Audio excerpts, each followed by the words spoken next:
l'introduction des avions français Airbus dans les années 70, la construction d'une centrale nucléaire basée sur la technologie nucléaire française dans les années 80, le développement du train à grande vitesse dans les années 90, et enfin l'aérospatiale dans les années 2000, avec un satellite coréen lancé par un lanceur français, ont permis la construction d'un partenariat étroit. Entre autres, la déclaration du partenariat global pour le XXIe siècle en 2004 et l'accord de libre-échange Union européenne-Corée en 2011 fut une grande contribution au développement de partenariats franco-coréens.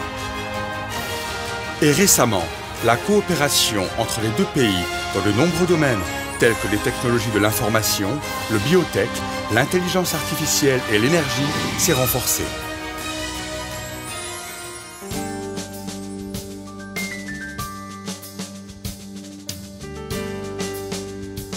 Hyundai Motors, qui a produit la première voiture électrique à hydrogène au monde, leader mondial de l'industrie, et Air Liquide, la société numéro 1 de l'industrie du gaz, mènent une coopération mondiale dans le véhicule à hydrogène depuis 2016, tout en dynamisant le marché global.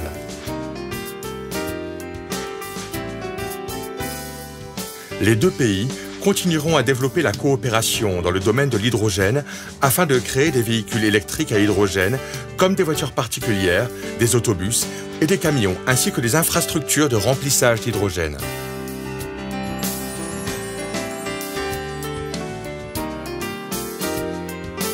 Dassault Systèmes, la plus grande entreprise informatique en France et spécialiste de la 3D, a établi une succursale en Corée en 1997 et fournit des solutions à de nombreuses entreprises.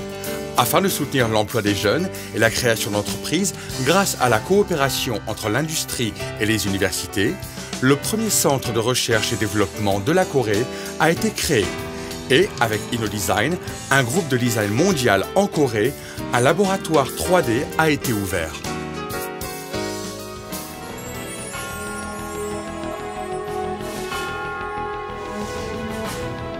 Naver, la principale entreprise de portail coréenne, a mis en place depuis 2016 un fonds de 200 millions d'euros pour les investissements de start-up en France et s'est installée en France. Grâce au programme Space Green, installé au plus grand incubateur du monde, Station F, elle favorise la création d'entreprises en France. En 2018, avec un nouvel investissement de 200 millions d'euros, elle s'engage à investir davantage et à développer ses activités en France.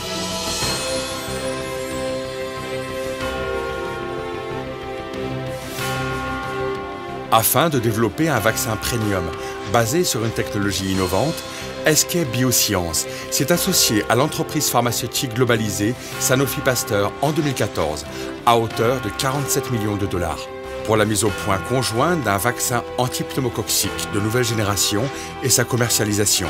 En 2018, elles ont signé un contrat de 150 millions de dollars pour la création d'une technologie de production de vaccins antigrippaux. Une quarantaine d'entreprises se sont installées en France et entreprennent dans des domaines aussi divers que la science et les technologies de pointe, des nouvelles industries et des industries de biens de consommation.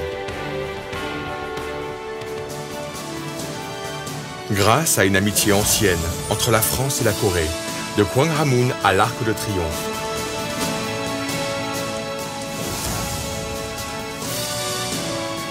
des technologies de pointe aux nouvelles industries, la coopération, la coexistence et la réussite commune ont été élargies et approfondies.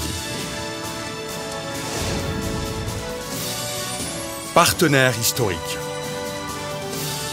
La France et la Corée du Sud s'engagent à renforcer leur coopération dans le cadre de la 4e révolution industrielle.